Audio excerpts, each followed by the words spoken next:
기도하심으로 하나님께 예배드리겠습니다. 아버지께 참되게 예배하는 자들은 영과 진리로 예배할 때가 오나니 곧 이때라. 아버지께서는 자기에게 이렇게 예배하는 자를 찾으시느니라. 하나님은 영이시니 예배하는 자가 영과 진리로 예배할지니라.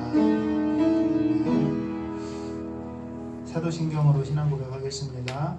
나는 전능하신 아버지 하나님 천지의 창조주를 믿습니다. 나는 그의 유일하신 아들 우리 주 예수 그리스도를 믿습니다.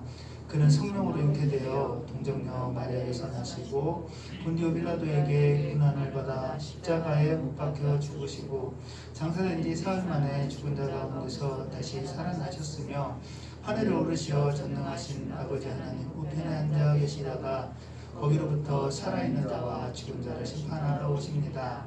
나는 성령을 믿으며 거룩한 공교회와 성도의 교제와 죄를 용서받는 것과 몸의 부활과 영생을 믿습니다. 아멘. 이 시간 교회에 나와 예배드릴 수 있음에 감사드립니다. 지난 한 주간 생활 속에 살면서 하나님을 순종하지 못했던 날들을 회개합니다. 더운 날씨와 코로나로 어려운 상황 가운데 있지만 이겨낼 수 있도록 항상 하나님을 생각하며 기도로 소통할 수 있게 해주세요.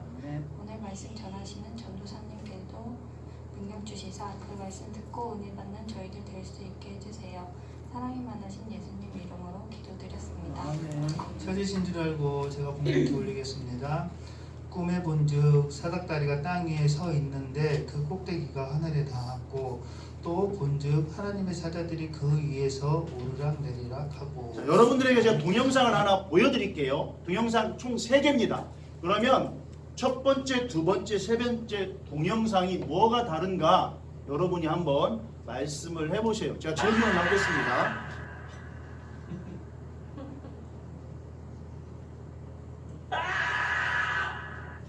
자요. 비버가 그냥 소리를 질렀습니다. 그런데 이 비버가 지르는 소리에 제가 비버가 이렇게 소리를 질렀을 것이다 라고 문구를 하나씩 넣었어요. 여러분 한번 보세요.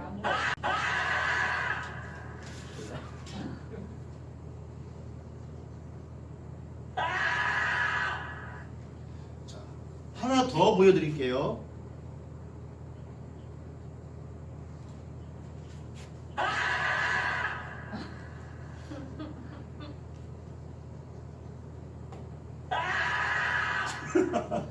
자요. 파이팅은 아닌 것 같은데. 자 보십시오.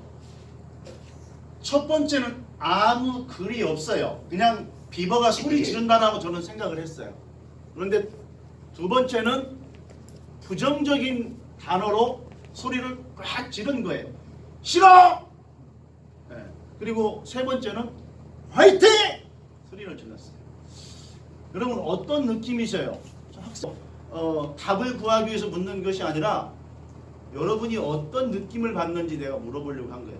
여기에 들어간 굵기는 이 비버가 이러한 심정으로 질렀다는 거고, 첫 번째는 그냥 아무 생각 없이 질렀다는 거예요. 자, 첫 번째는 비버가 소리를 질렀어요.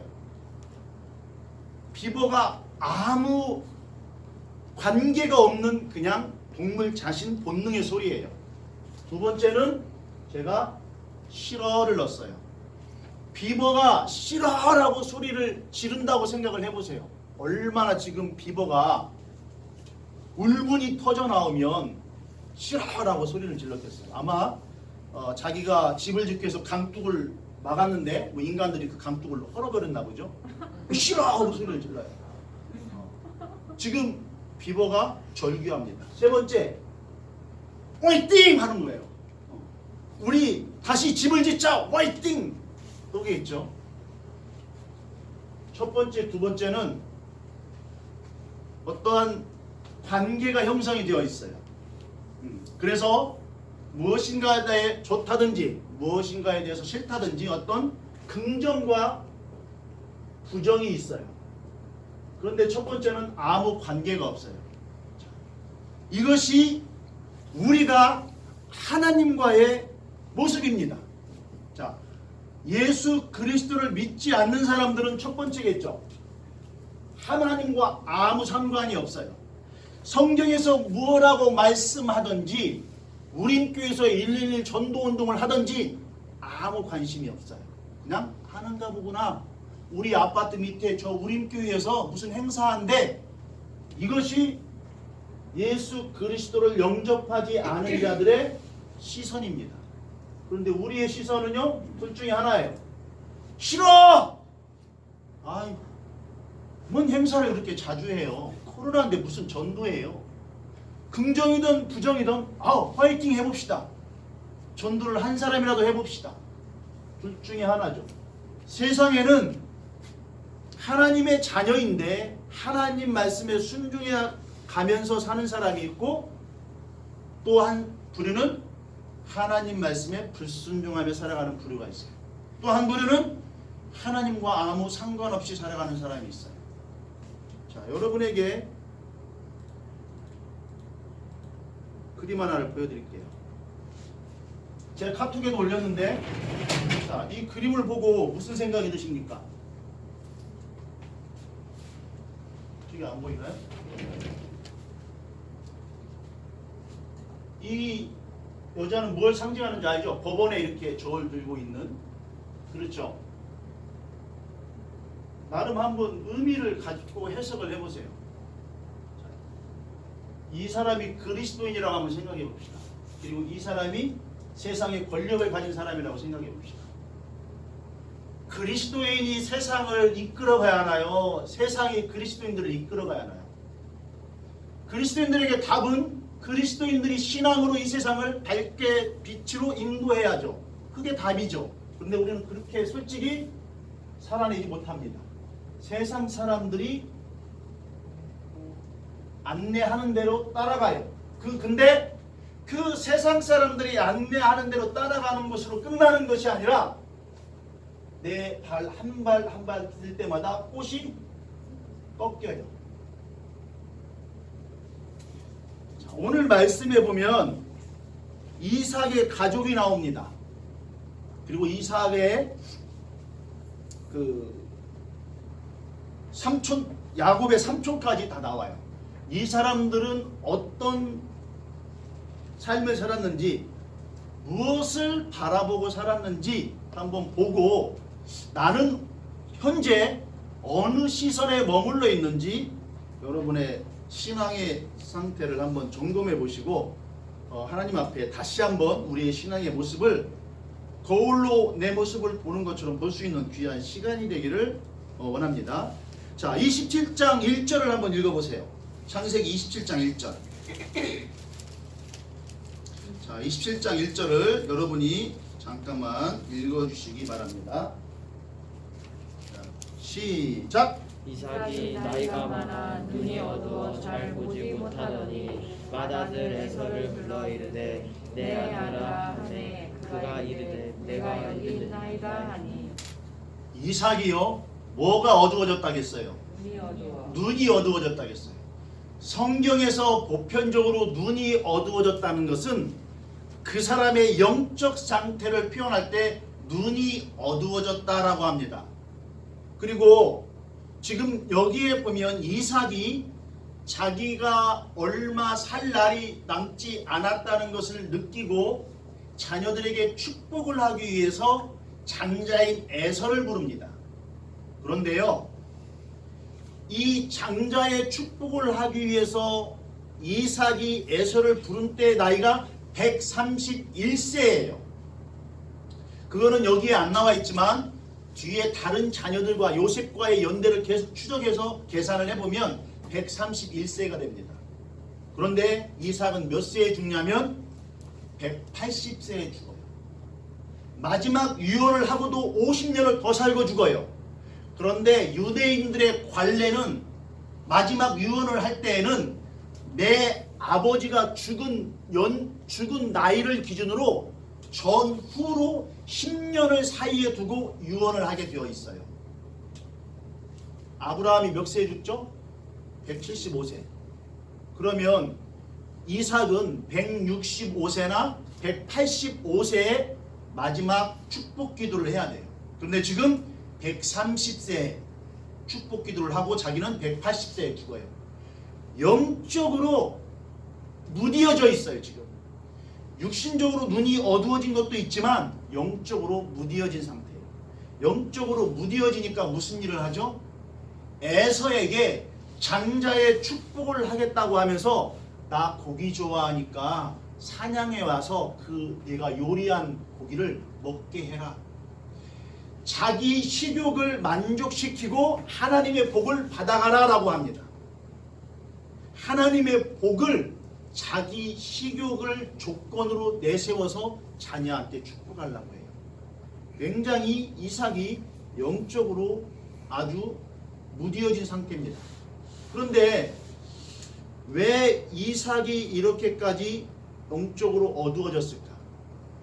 이삭은요 굉장히 순탄한 삶을 삽니다. 오히려 이 순탄한 삶이 영적으로 무디어지는 결과를 낳았어요. 이사야 6장 8절 9절에 보면 이스라엘 백성들 보고 뭐라고 하냐면 눈 멀고 귀 먹은 백성들아 라고 말해요. 그런데 그때 당시 왕이 우시야입니다. 우시야는요 경제 부흥 정책을 잘해서 나라가 부강하게 돼요. 나라가 부강해서 잘 먹고 잘 살 수 있게 되었는데 하나님은 이사야를 통해서 이 백성들을 향해서 눈 멀고 귀 먹은 백성아 라고 말해요. 오히려 우리 삶의 풍요가 하나님을 외면하고 하나님으로부터 멀어질 수 있는 이유가 될 수 있다는 것, 원인이 될 수 있다는 것 우리는 경계. 그런데 지금 모세는 그의 사명이 이스라엘 백성들을 끌고 가나안 땅으로 가는 그 사명이 죽을 때까지 이어집니다. 그래서 모세는 성경의 신명기 37장 4절에 이렇게 표현해요. 모세는 그 눈이 흐리지 아니하고 기력이 쇠하지 아니하였더라. 사명이 끝까지 있는 모세는 나이가 먹었어도 눈이 흐리지 아니하였고 쇠하지 아니하였다. 왜? 자기가 해야 할 일이 있었어요. 그 일은 자기 자신의 출세와 명예를 위한 것이 아니라 하나님의 일이었어요. 그래서 모세를 하나님이 붙들고 갔기 때문에 그의 육신은 늙어서 노쇠해질지라도 영적으로는 밝았다는 이야기입니다. 그리고 이제 이삭이 축복하려고 하자 어머니 리브가가 그 소리를 들어요. 그리고는 자기 야곱을 아버지를 속여서 축복을 받게 만들어요. 아버지나 어머니가 자기 좋아하는 자녀를 하나님 축복받게 해요. 자기 좋을 대로 하나님의 축복을 이용하려고 합니다. 하나님의 뜻이 아니라 내가 좋아하는 사람이 하나님 복을 받게 만들어요. 얼마나 영적으로 질서가 없어요. 그리고 에서는 두 번이나 야곱한테 속습니다. 한 번은 팥죽 한 그릇에 속고 이번에는 동생 야곱이 가로챈으로 인해서 빼앗깁니다. 그런데 야곱이요 몸에 염소 털을 발라가지고 에서를 똑같이 흉내내서 들어가요. 에서의 옷을 입고. 근데 아버지가 그 손을 만져보고 털이 있네. 음성은 야곱 목소리인데 네가 에서 맞니? 맞다고 합니다. 근데 당시에는요 이 야곱이 몸에 발랐던 이 염소 털로 가발을 만들었대요. 그래서 몸의 털과 굉장히 흡사한 촉감을 느낄 수 있었대요. 그래서 아버지가 속았답니다. 그런데 한번 생각해 보세요. 아버지가 아무리 큰아들처럼 야곱이 꿈했다 해서 몰라봐요? 모르겠어요. 눈이 어두워서 그랬던 것 같아요. 영적으로 어두워서. 그리고 야곱은 결국 형의 축복을 빼앗지만 평생을 죽을 때까지 곤두박질 치는 삶을 살아요. 오히려 에서가 더 잘 살아요. 에서가요 야곱이 삼촌 집에서 다시 고향으로 돌아올 때 자기가 400명에 되는 군대를 데리고 야곱을 죽이러 와요. 아브라함은 300명을 데리고 가서 싸웠죠. 여기는 400명이에요. 그러면 에서가 얼마나 번창했는지 알 수 있죠.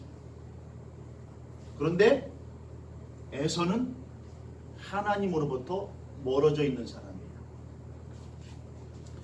이제 야곱이 도망갑니다. 형이 죽여버릴 거야. 아버지만 돌아가시면 너 죽여버릴 거야.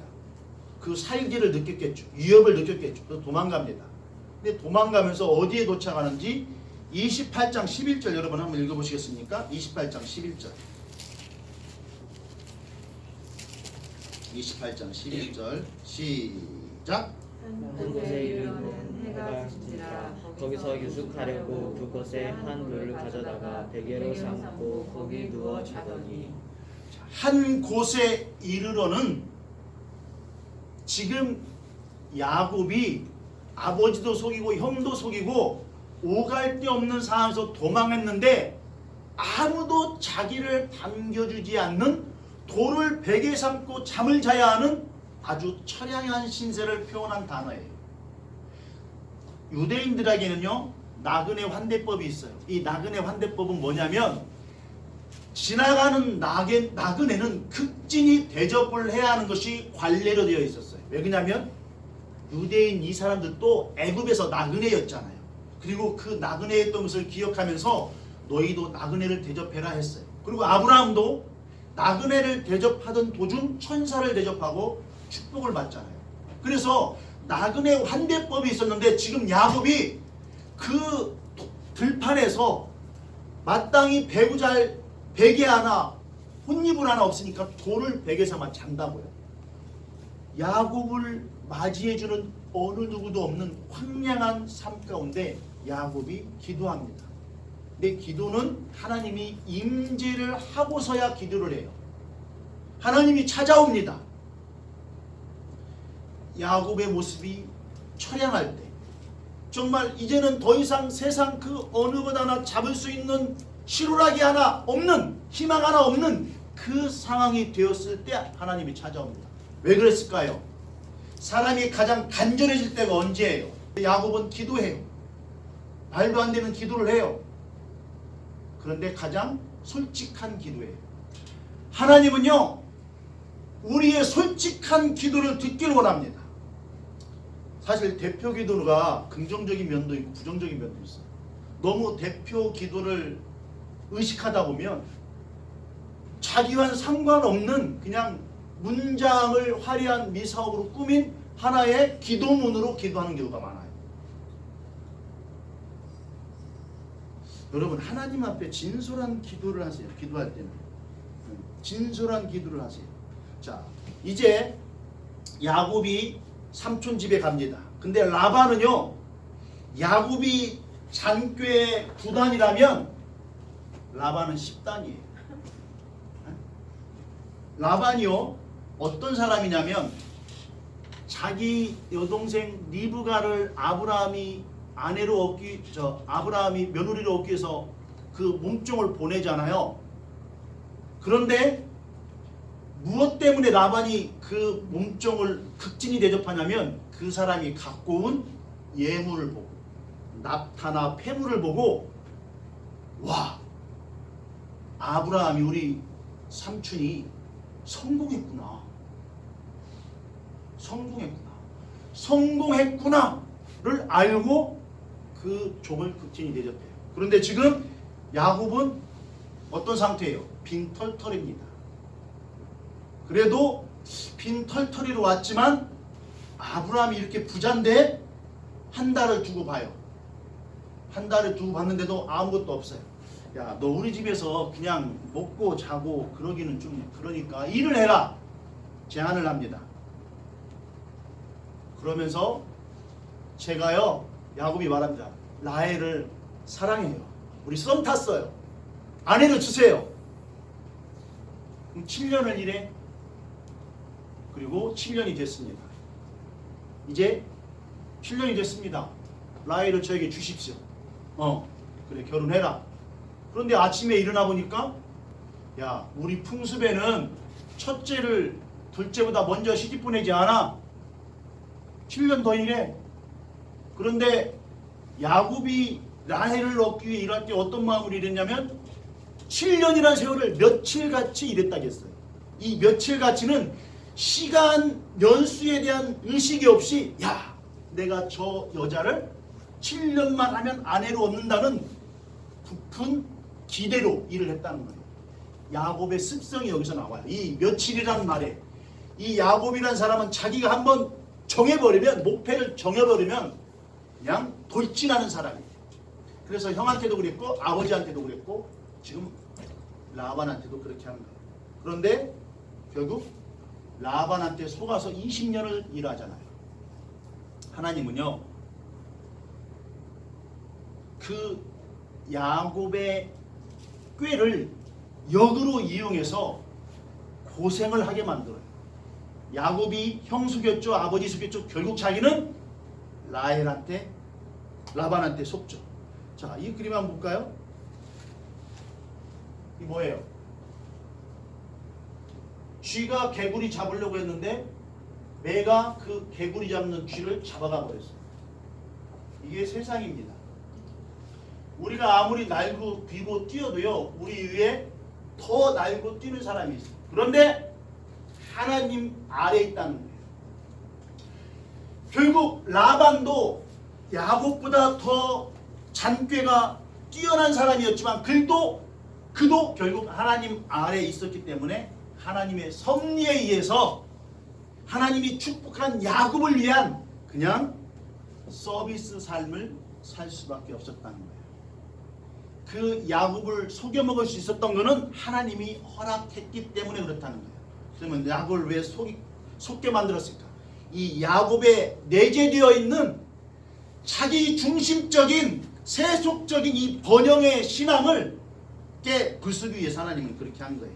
자, 야곱이 아내를 얻습니다. 라헬과 레아를 얻어요. 그런데 둘이 어떻게 해요? 싸워요. 뭐로 싸우죠? 누가 자녀를 많이 낳냐로 싸워요. 레아가 훨씬 더 많이 낳습니다. 야곱은 라헬을 사랑하지만 자, 창세기 29장 17절 한번 보세요. 창세기 29장 17절. 자, 29장 17절 시작. 레아는 시력이 약하고 라헬은 곱고 아리따우니. 자, 레아는 시력이 약하고 라헬은 곱고 아리따우니. 아마 레아가 이런 표정이었나 봐요. 여기 모털도사 알아요? 모털도사란 만화 알아요? 거기 뭐 모털도사 눈이 이렇게 생겼어요. 그런데 라헬은 이쁘대요. 야곱은 자기가 좋아하는 이쁜 여자를 취했지만 하나님은 누구를 더 사랑합니까?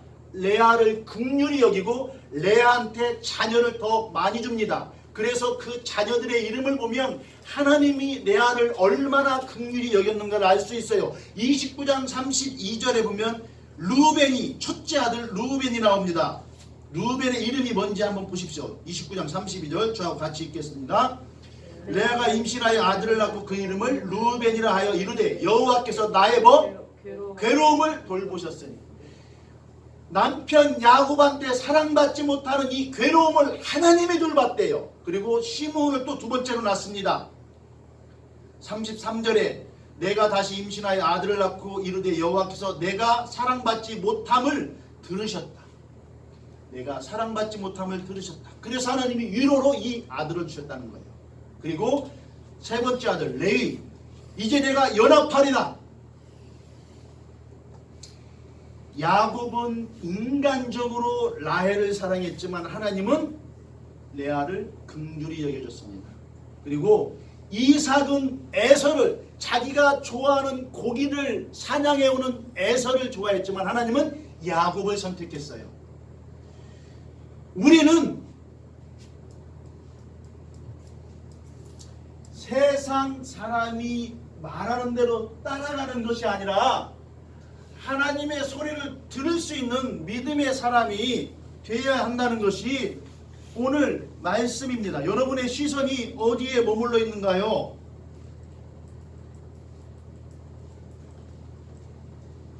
우리 그런 말이 있죠.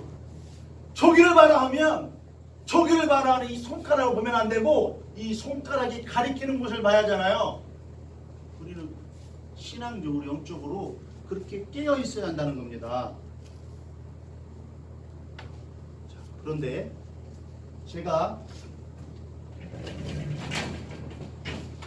긍정과 두 번째 사람과 세 번째 사람은 하나님의 말씀에 긍정을 하거나 부정을 한 사람인데, 긍정을 해야 하는데 부정을 하는 사람은 하나님께 불순종한 사람이라고 했어요. 그런데 1번은 하나님과 관계가 없다고 했죠. 그것은 1번 자기가 중심으로 생각할 때 하나님과 관계가 없는 거예요. 하나님은 1번이나 2번이나 3번이나 다 하나님 말씀 아래 있어요. 하나님의 피조물이에요. 그래서 1번도 하나님 품으로 돌아오기를 원합니다. 그래서 엄밀히 보면 1번도 하나님을 부정하는, 불순종하는 사람이에요. 왜? 하나님이 모든 걸 창조했기 때문에. 그러면 나는 긍정의 사람인가 부정의 사람인가, 아니면 1번인데 2번이거나 3번처럼 사는가?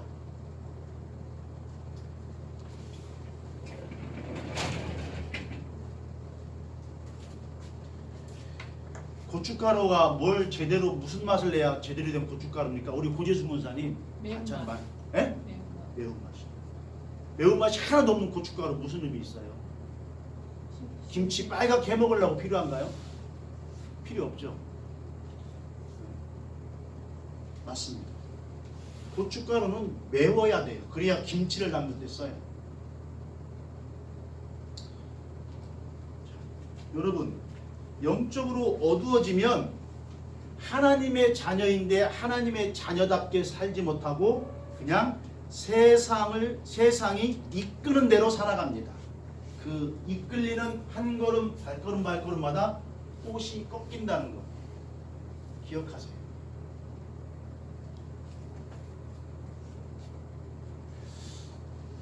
그런데 세상 사람들은 나는 하나님과 아무 상관없어. 아니요. 그 사람이 말할 때는 하나님과 상관없지만 하나님 입장에서는 그 사람도 하나님의 피조물이에요. 긍휼을 입어야 할 자예요. 그렇다면 우리는 어떤 위치에서 어떠한 삶의 발 한 걸음 한 걸음을 내디뎌야 하는지 알겠죠? 영적으로 깨어있는 사람이 되기를 소망합니다.